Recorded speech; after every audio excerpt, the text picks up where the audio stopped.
आप सभी को मेरा नमस्कार। आप सुन रहे हैं रचना सागर, शब्दों की अनंत धारा।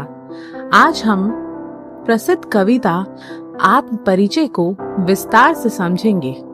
यह कविता केवल एक कवि का परिचय नहीं है, बल्कि हर उस व्यक्ति की कहानी है जिसने जीवन में सुख दुख, प्रेम वियोग, संघर्ष और आशा सब कुछ जिया है।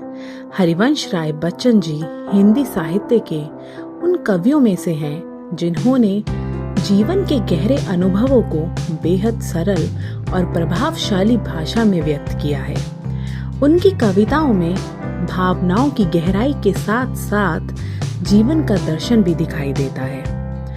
आत्मपरिचय कविता में बच्चन जी ने अपने बारे में बताते हुए वास्तव में पूरे मानव जीवन का परिचय दिया है।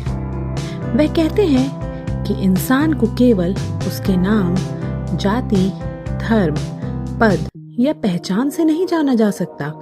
उसकी असली पहचान उसके अनुभवों, संघर्षों, संवेदनाओं और जीवन जीने के तरीकों में होती है।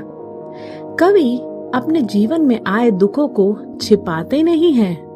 वे स्वीकार करते हैं कि जीवन में पीड़ा भी मिली, अकेलापन भी मिला और कठिन परिस्थितियां भी आईं।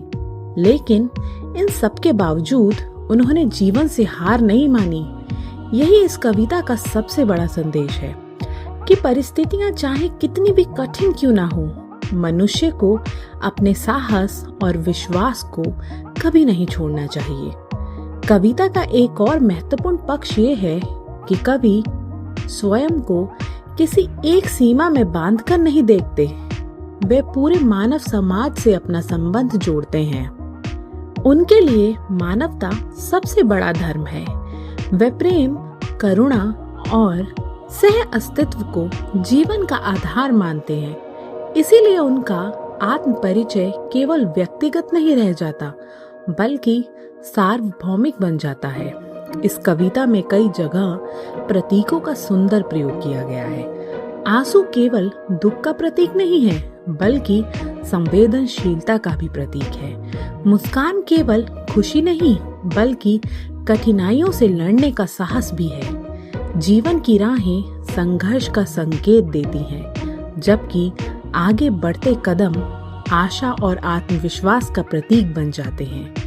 यदि हम कविता के भाव पक्ष की बात करें तो इसमें करुणा, आत्मविश्वास, आशावाद और मानव प्रेम का सुंदर समन्वय देखने को मिलता है। बच्चन जी यह संदेश देते हैं कि मनुष्य की महानता इस बात में नहीं कि उसने कभी दुख नहीं देखा, बल्कि इस बात में है कि उसने दुखों के बीच भी मुस्कुराना और आगे बढ़ना सीखा। अब परीक्षा की दृष्टि से इस कविता का मुख्य संदेश समझ लेते हैं। इस कविता का केंद्रीय भाव यह है कि मनुष्य की वास्तविक पहचान उसके बाहरी रूप या सामाजिक पहचान से नहीं, बल्कि उसके विचारों, संघर्षों, संवेदनाओं और कर्मों से होती है। जीवन में आने वाले दुख हमें तोड़ने नहीं, बल्कि मजबूत बनाने आते हैं। इसीलिए हमें हर परिस्थिति में सकारात्मक रहना चाहिए और मानवता को सर्वोपरि मानना चाहिए। यदि बोर्ड परीक्षा में पूछा जाए कि आत्म परिचय कविता हमें क्या शिक्षा देती है, तो आप ये लिख सकते हैं कि यह कविता हमें सिखाती है कि जीवन में संघर्ष और दुख स्वाभाविक है। हमें उनसे घबराना नहीं चाहिए। सच्चा मनुष्य वही है जो कठिन परिस्थितियों में भी अपने साहस, संवेदनशीलता और मानवता को बनाए रखे। तो दोस्तों, यही कारण है कि आत्म परिचय आज भी केवल एक कविता नहीं, बल्कि जीवन जीने की प्रेरणा मानी जाती है।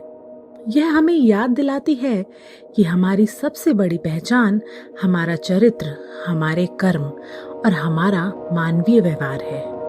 अगर आपको ये व्याख्या पसंद आई हो तो रचना सागर को जरूर सब्सक्राइब करें।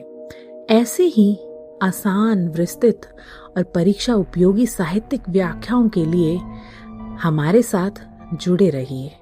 धन्यवाद।